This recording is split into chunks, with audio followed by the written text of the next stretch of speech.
sinulat niya nung siya po ay nakakulong.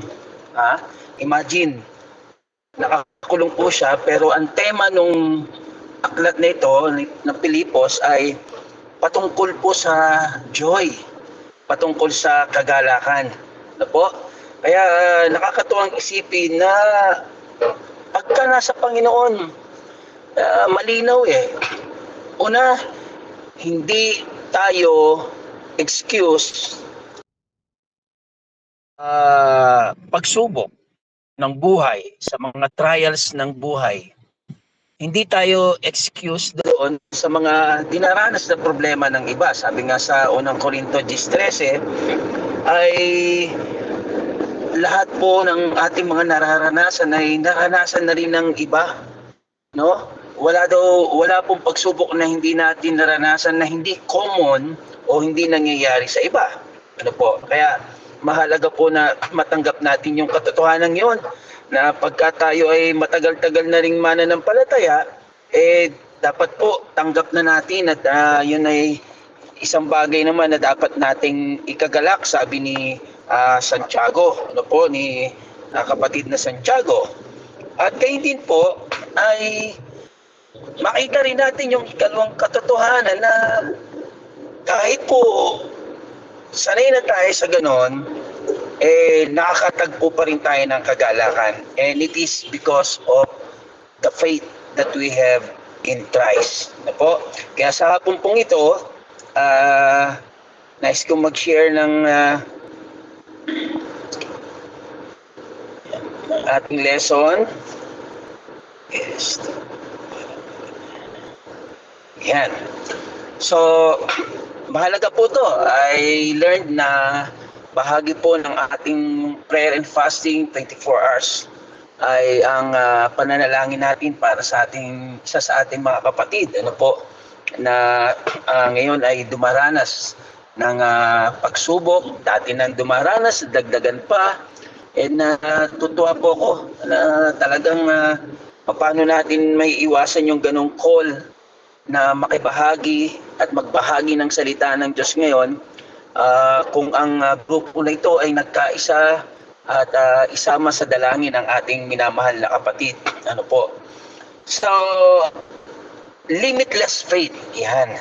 Sabi po sa Habakuk 3:17 hanggang 19, may nakikita po kayo sa screen.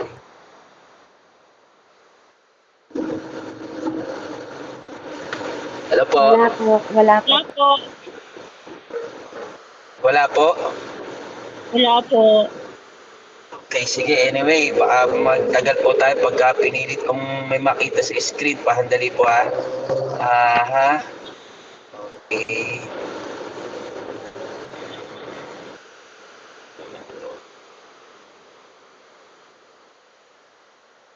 Oh.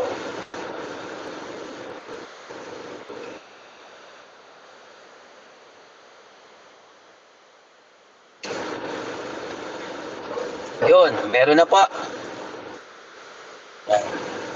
Sabi po ng Habakuk 3:17 hanggang 19, though the fig tree should not blossom, nor fruit tree on the vines, the produce of the olive fail, and the fields yield no food, the flock to be cut off from the fold, and there be no herd in the stalls. Sabi ng verse 18, yet I will rejoice in the Lord. Po, I will take joy in the God of my salvation. God, the Lord is my strength. He makes my feet like the deer's. He make me tread on my high places. Sa Tagalog po ay ganito po ang sinasabi. Sapagkat bagamat ang puno ng igos ay hindi na mamulaklak. Ano po, napakahalaga ng puno ng igos sa bansang Israel. Ano po? At ni magkaroon man ng bunga sa mga puno ng ubas. Napakahalaga rin po niyan ng puno ng ubas. Ang bunga ng olibo ay maglilikat at ang mga bukid ay hindi magbibigay ng pagkain. Ang kawan ay mahihiwalay sa kulungan at hindi na magkakaroon ng bakahan. Ngunit ang deklarasyon po ni Propeta Habakuk sa kabila ng mawala na yung lahat ng mga bagay. These are essentials, mga mahalaga sa buhay po natin. Ang sabi po ni Propeta Habakuk, gayon may magagalak ako sa Panginoon. Yan, kaya nga sabi ko po, tama-tama yung talata na binasa natin kanina, while Paul was in prison, nakakaranas, naalala pa niya po yung magagandang bagay at sinasabi niya doon sa ating mga kapatid, ano po, kagaya na narinig kanina sa pagbasa. Sabi ni Habakuk, ako'y magagalak sa Diyos ng aking kaligtasan. Si Jehovah na Panginoon, siyang aking lakas, at ginagawa niya ang aking mga paa na gaya ng sa mga usa, at ako'y palalakarin niya sa aking mga mataas na dako. Mga kapatid, ang limitless faith, kalimitan po, yung pananampalataya, nasusukat siya sa small, big, great, yung mga ganun po na magnitude, ano po. Pero yung limitless, ano ba yung limitless faith? Yan. Unawain po muna natin kung ano yung iba't ibang uri ng pananampalataya. Una, when we talk about faith, pwedeng ito yung, ako po'y malimit magdasal at sasabihin nila, anong faith mo? Ibig sabihin, anong religion?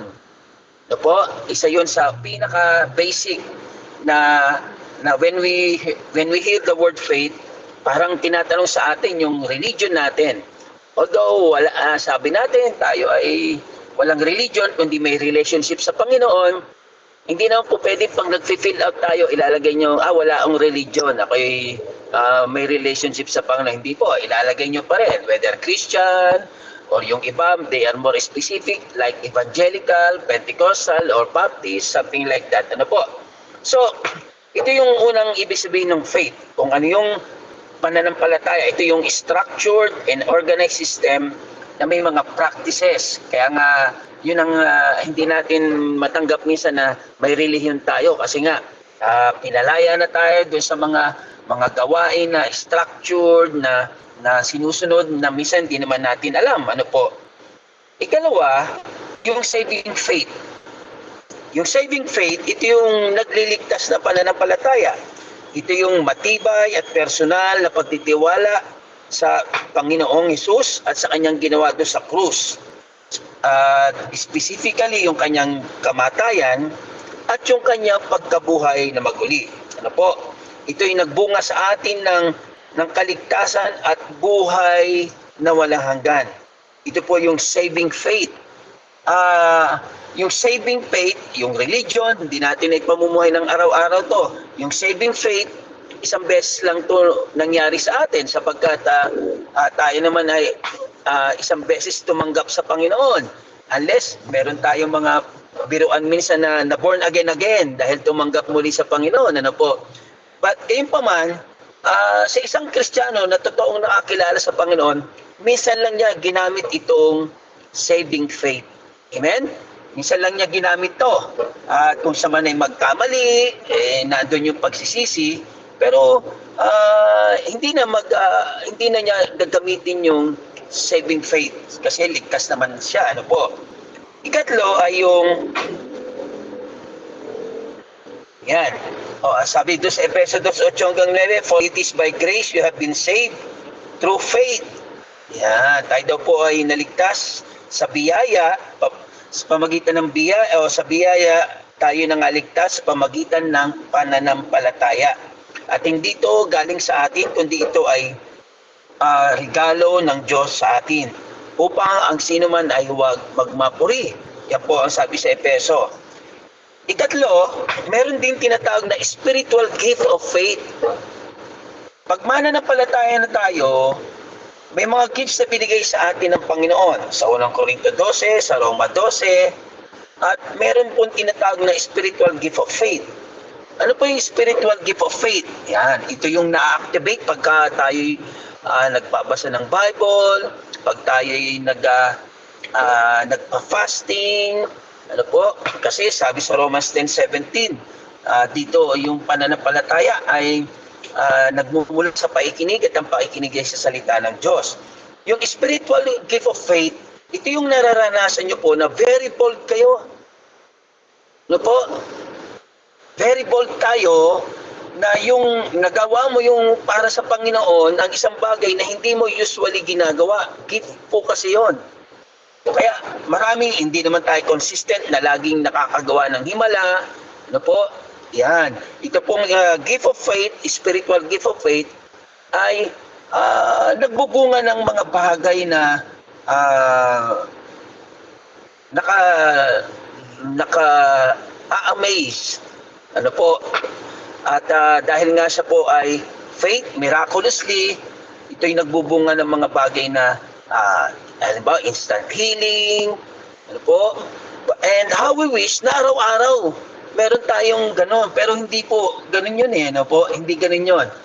Even the apostles, there are times, even si Paul, nag-pray siya para sa sarili niya, hindi siya gumaling. Pero marami siyang naipanalangin na gumaling at meron pang binuhay na patay. Ano po? Kaya ito po yung nag-ooperate. Ito yung sudden burst ng pananampalataya na maging mismo tayo ay magugulat. Aba, nagawa ko yun. Aba, nasabi ko yun. Aba, nakapangaral ako ng biglaan at may mga nakakilala sa Panginoon. That's spiritual gift of faith. Pero yung limitless faith, ito yung dapat po na sa atin ay ito yung ipinamumuhay natin. Yung sabi ko ni Propeta Habakuk, behold, the proud his soul is not upright in him, but the just shall live by his faith. Tayo pong matuwid ay dapat nabubuhay sa pananampalataya. At dahil dito dapat meron tayong klase nitong faith na to na nagsusustain. Ang hirap pong mabuhay ng walang faith. Amen?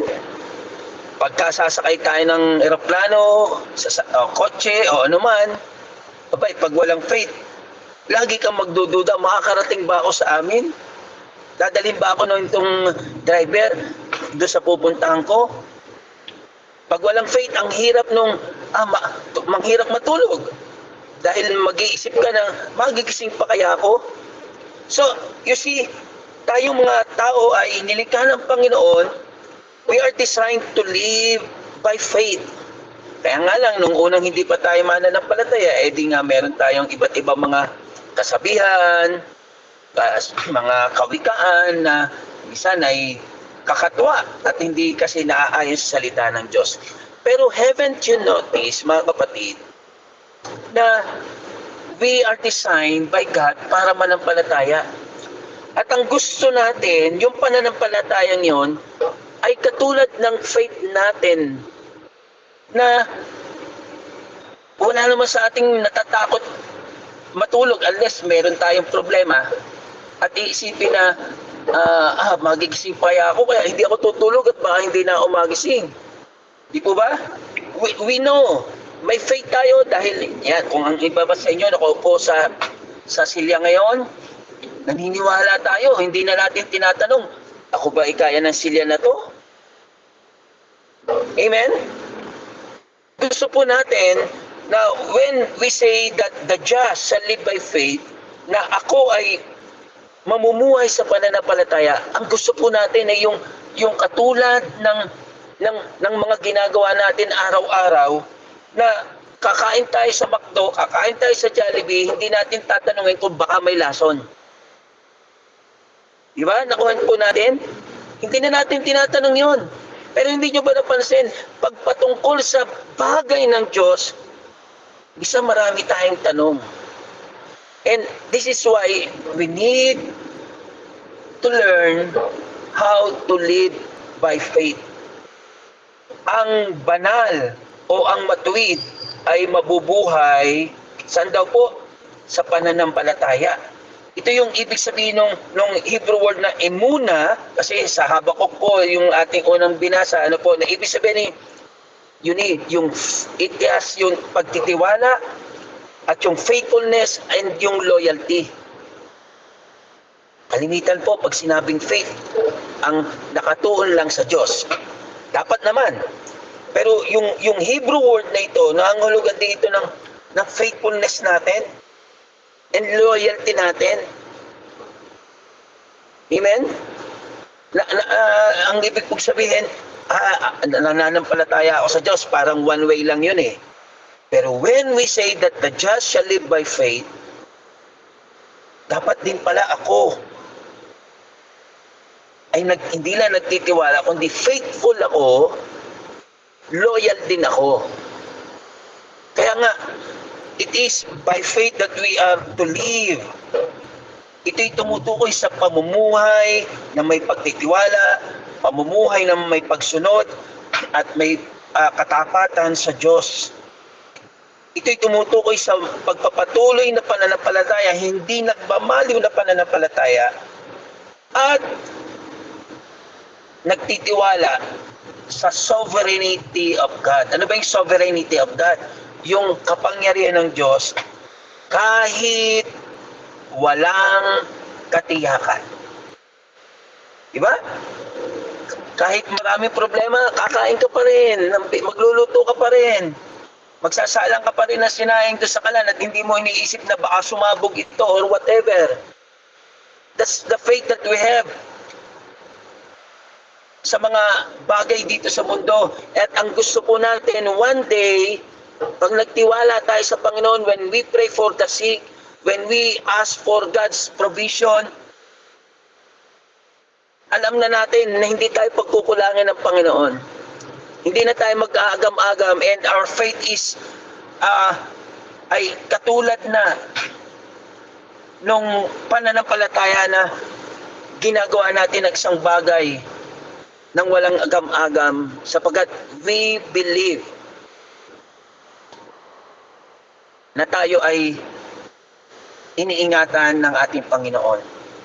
Kaya, yun po ang gusto mangyari. Na po, at paano po magiging limitless yung ating pananampalataya? Ano po, kailangan ito yung masustain. Kasi, the just shall live by faith. Kumbaga, ito yung lifeblood natin. Ito yung susunod, ito yung hinihinga natin. Yung pananampalataya. So tingnan po natin doon sa binasa natin sa Habakuk. Ano po? Ano yung nature o kalalagayan, katangian ng isang limitless faith o yung faith na ginagamit natin araw-araw? Kaya nga po limitless, dapat ito yung hinihinga natin. At alam naman natin, pag naging limitado na yung hininga natin, wala na. Patay. So, ganun po yun. Kaya nga, the just shall live by faith. Una, it is active and ongoing o aktibo at nagpapatuloy. Opo, ito yung nagpapatuloy. Ito yung pang-araw-araw nating isinasabuhay. Ito yung bahagi na ng buhay natin. Sabi ni Habakuk, the Lord God is my strength. The Lord God is, hindi was, hindi will, hindi shall, kundi at present, it is active. Dapat po yung faith na to is aktibo at nagpapatuloy. Walang namamahinga sa paghinga. Hindi po pwedeng, hindi muna ako hihinga ng mga 1 oras o kalating oras. Walang ganoon. Ano po? Ganun po. Our faith, to be limitless, it must be active and ongoing. This is our breath. The just shall live by faith. Ano po? And then, ikalawa po, it is rooted doon sa katapatan ng Diyos. Sa faithfulness. Bakit nasabi ni Habakuk, kahit wala ng ubas, bunga, kahit wala ng meat from the kawan, kahit wala ng olive oil, sabi ni Habakuk, yet I will rejoice in the Lord. I will joy in the God of my salvation. Bakit ganun po? Kasi alam ni Habakuk, faithful ang Diyos niya. Amen? Alam natin na faithful ang ating Panginoon. And He will never leave us nor forsake us. Ang sabi sa Hebrews 13:5. Hindi ito nakabase sa kalakasan ng ating faith. Hindi ito nakabase sa ating ginagawa, kundi sa ginawa ni Jesus do sa krus sa Kalbaryo at sa katapatan ng ating Diyos. If we will just realize na tapat talaga ang Panginoon at siya ang ating Ama, we can live by faith. Not just daily, but every moment of our lives. And we can declare na kahit kulang ang sweldo, na kahit mawalang anumang bagay, yet I will rejoice in the Lord. Wow! Pag po gano'n ang faith natin, totoong makikita nga natin that we live by faith at totoong salita ng Diyos that we shall live by faith. We need this kind of faith para i-sustain tayo ang buhay natin. Na makikita natin dito na totoo yung mga kinakanta natin. Ikaw ang siyang pag-asa ko. Yan, ano po, tanging. Lahat po, ikaw lang ang pag-asa ko. When we live by faith, at nangyari sa atin na sinasabi ni Habakkuk that the just shall live by faith, everything will be based on the faithfulness of God. And then, limitless faith is also obedient and fruitful. Masunurin at namumunga. Ang tayo ay naligtas, hindi sa pamagitan ng gawa. Ngunit kung tayo ligtas na, yung faith natin, kailangang may makitang mga gawa. At yun ang bunga ng ating pananampalataya. No po? We cannot be saved ng ating mga mabubuting gawa. But pag ligtas na tayo, and we are already saved, namumunga ng mabubuting gawa ang ating kaligtasan. Dahil anak tayo ng Diyos. Ito yung pagtitiwala nagre-resulta saan? Sa obedience ng God. Sa obedience sa God. Si Daniel, si Joseph, si David, si Abraham. Sila ba'y nagising na lang isang araw na gano'n na lang ang pananampalataya nila sa Panginoon? Hindi po. Imagine niyo ha, ako gusto ko yung faith na yung gift of faith sinasabi ni Pablo sa mga taga-Roma at taga-Corinto, yung sudden burst ng faith. Pero yung faith ni Abraham, hindi po yun gift of faith. Ito yung pang-araw-araw na buhay, na pananampalataya na develop at namunga ng obedience. Imagine kung may gift of faith sabi ko nga po, we do not discount we need that. When we pray, how we pray na, Lord, lumakas ang faith ko. And with that, gumawa to ng himala. Pero yung pagsunod ni Abraham at ng iba pang lingkod ng Panginoon sa Diyos, hindi ito sudden faith. Ito'y bunga ng pagtitiwala sa Panginoon.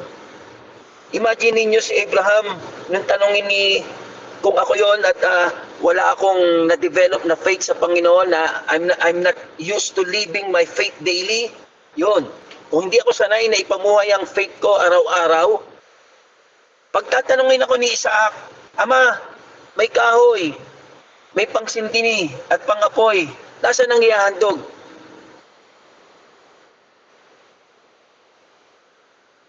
Ang hirap po sagutin nun. Ang hirap nung gigising ka ng maagang maaga, dadalin mo yung anak mo, pasan mo ang mga panggatong, para ihandog. In other words, para patayin ang anak mo na siyang sentro ng pangako ng Diyos. Hindi po yun sudden faith. Yun ay faith na na-develop sa araw-araw na pagtitiwala sa Panginoon. Kaya, ito'y nagbubunga ng pagsunod. When we live by faith, we become obedient to our God. Though the fig tree may not blossom, nor fruit be on the vines, though the labor of the olive may fail, at kung ano-ano pang mawala, sabi ni Habakuk, yet I will rejoice in the Lord. I will joy in the God of my salvation. Kaya, purihin po ang Panginoon. Amen? Na ganun po ang ating ina-aspire na pananampalataya. Na kaya tayo sumusunod ay hindi dahil pagpalain tayo ng Panginoon. Alam niyo po, yung blessings ay bahagi yan ng law, natural law ng God. Para yung sowing and reaping. Yung sowing and reaping, natural law po yun. Alam ng bakit nakakatulog ang mga farmers pag nagtanim sila. Kasi alam nila, mamumunga yun eh. Eh kung ang farmers walang faith, hindi na yan magtatanim ng buto. Amen? So, ganyan din po tayo, mga kapatid. Yung ating faith at pagsunod sa Panginoon ay hindi para magmistulang bribe. Hindi natin po pwedeng i-bribe ang Panginoon. Oh Lord, ako'y kakanta, mag-special number ako sa iyo. Lord, wala pong masama doon. Lord, aagahan kong punta sa church dahil may hinihingi ako. No. When we serve the Lord, alam na ng Panginoon yung when it comes to blessing, alam na ng Panginoon yun. Pero yung pagsunod po natin, nadidevelop araw-araw. When we live by faith. And then, ito rin po ay persistent in suffering. Nagpapatuloy sa gitna ng paghihirap. Ang pananampalatayang ito'y nananangan sa karakter ng Diyos na kahit madilim ang kapaligiran o kung habang tayo naghihintay sa promise ng God, may kagalakan pa rin po tayo. I will joy in the God of my salvation. The Lord God is my strength. Nandun yung joy, nandun yung strength. And those are what we need kapag tayo ay nasa panahon ng mga pagsubok at mga kahirapan. When the just shall live by faith, ang faith na yan ang nagsusustain ng kagalakan at ng kalakasan. Kaya nagpapatuloy tayo. Sapagkat alam natin ang mga sabi ni Pablo sa mga taga-Roma, ang mga nararanasan nating kahirapan ngayon ay hindi maaaring ihambing sa kaluwalhatiang maahayag. Hallelujah. Hindi may kukumpara sa mga kaluwalhatiang maahayag sa atin. Amen? Kaya we persist. Nagpapatuloy po tayo. And then eventually, it will bring us to total dependence o ganap na pagtitiwala sa ating Panginoon. When we completely rely on God, na yung pagtitiwala ay parang katulad na nung ginagawa natin araw-araw na hindi natin kino-question, hindi na natin pinagdududahan, including yung susunod nating paghinga. At hindi na tayo totally nagtitiwala sa lakas ng tao. Hindi tayo naniniwala sa logic dahil ang faith is beyond logic. at kung anumang security meron na ina-offer ang mundo na to. Total dependence. Sabi ni Job, kilala naman natin si Job, sa nakaranas, kung hindi man siya na yung nakaranas ng pinakamatinding pagsubok ng buhay. Imagine, namatay ang mga ari-arian, ang mga animals na pag-aari niya, ang mga servants, and then ang mga anak niya. At siya mismo nagkasugat-sugat. Ang tagal po noon, yung gift of faith, pag gift of faith lang, sorry for the word lang, pero ang kailangan natin ay hindi yung gift of faith. When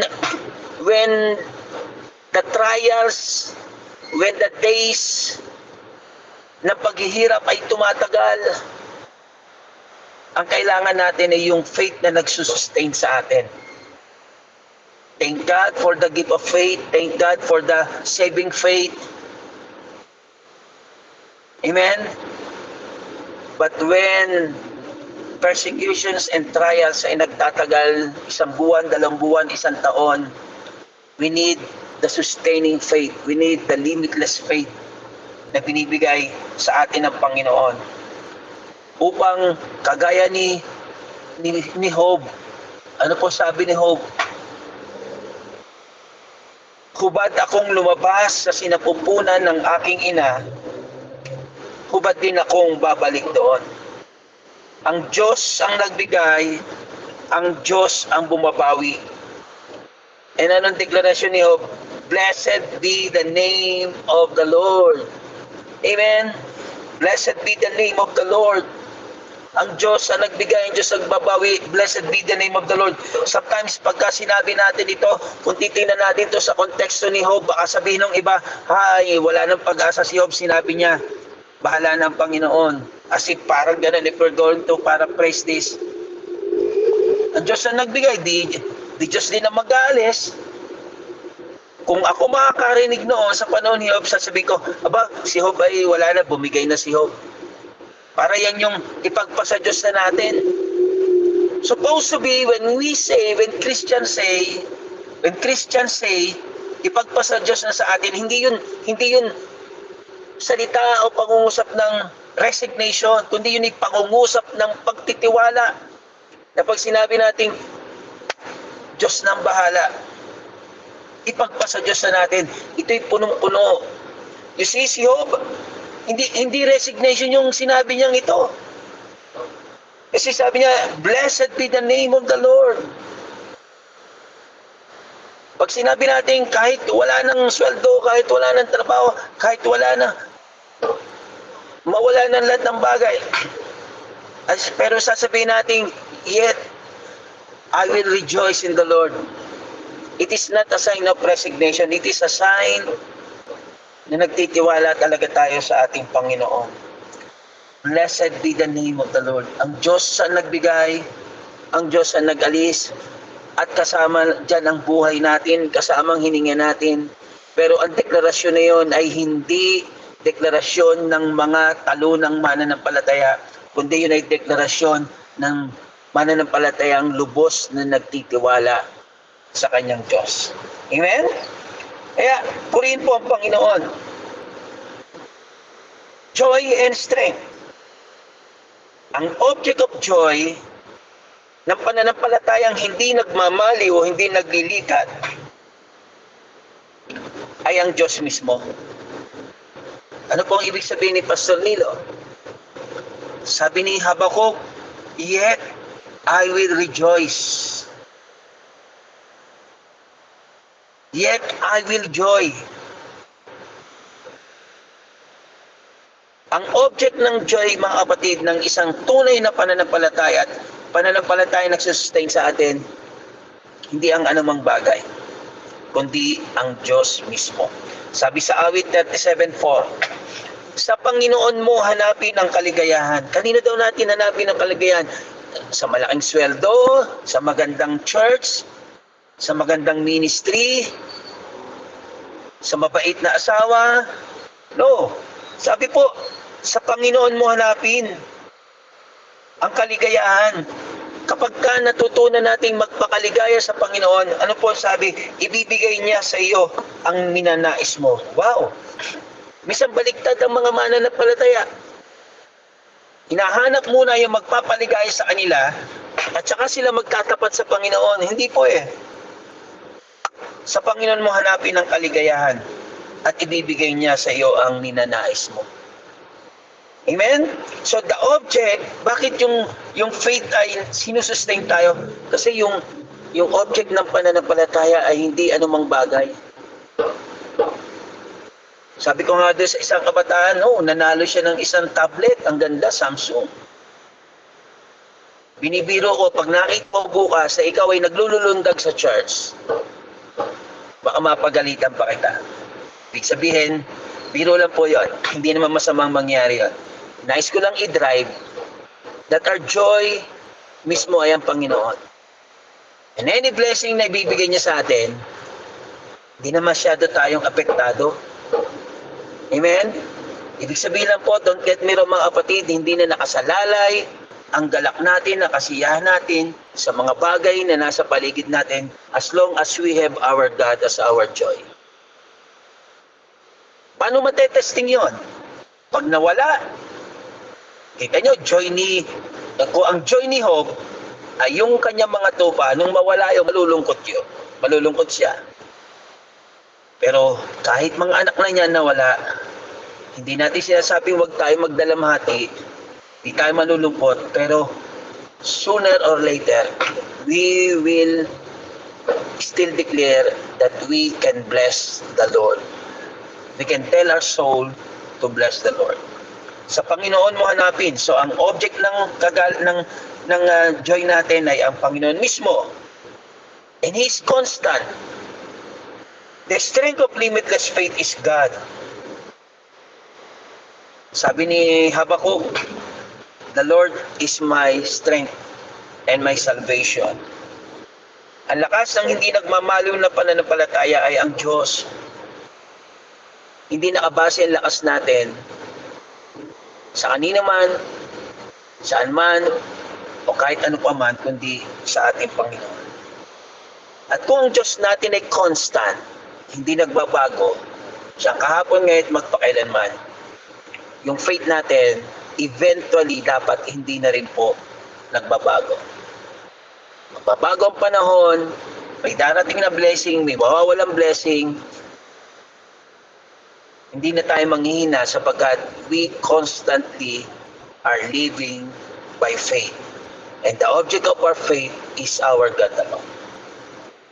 Ang Panginoon ay aking kalakasan, aking kalasag, sabi sa awit 28:7. Ang aking puso'y tumiwala sa Kanya at ako'y nasaklolohan. Kaya't ang aking puso'y nagagalak na mainam at aking pupurin siya ng aking awit. Purihin po ang Panginoon, mga kapatid. Kung ang source ng ating pananampalataya ay limitless, He is our God, then your faith is limitless too. At totoo nga mangyayari sa atin that the just shall live by faith. Sabi sa Romans 1:17, for therein is the righteousness of God revealed from faith to faith. Hindi malagad. Ang malaga from faith to faith. Mahilig si Pablo sa mga ganun eh. From glory to glory. From faith to faith. Until that day na parang hininga na natin ang pananampalataya. Hindi na tayo makikilos because the joy of God is in us. And He is our joy Himself. And the strength of God, siya mismo ang ating kalakasan. Purihin po ang Panginoon. I commend ang group natin pong ito sa tawag ng 24-hour na panalanginan at pag-ayuno. Hindi man po ako nakasabay. Nagpapasalamat ako for giving the opportunity na at at least these are makabahagi po sa gawain ito. Maraming salamat po, and I urge everyone that you continue to pray. You are the warriors, and of course, hindi naman exempted ng mga pastor. Dapat ng mga pastor warrior din po. Nagkakataon lang every Wednesday may prayer meeting din po. But purihin po ang Panginoon. It is my prayer that God shall look upon us and look at our hearts sa mga idudulog natin sa Kanya sa panahon ito ng 24 hours sa pag-ayuno at pananalangin. Maraming salamat po. God bless us all. God bless us all po. Ang naming Diyos sa makapangyarihan, salamat po sa mga sandaling ito. Amin pong napagbulay-bulayan ng iyong mga salita, nakinig namin. And we pray na ito'y magbunga ng hindi naglilikat, hindi nagmamaliw na pananampalataya. We thank you for the saving grace that led us to repentance and magkaroon ng eternal life. We thank you for the gift of faith that from time to time, kailangan po namin ito. Ngunit kailangan po namin palakasin mo kami sa aming pang-araw-araw, pang bawat oras na pananampalataya, Lord God, upang ito'y magbunga sa amin ng pagsunod, ng katyagaan, ng pag-alakan at kalakasan. Maraming salamat po. Bless everyone here in this room. In Jesus' name. Amen. Amen. Thank you so much po. God bless us all.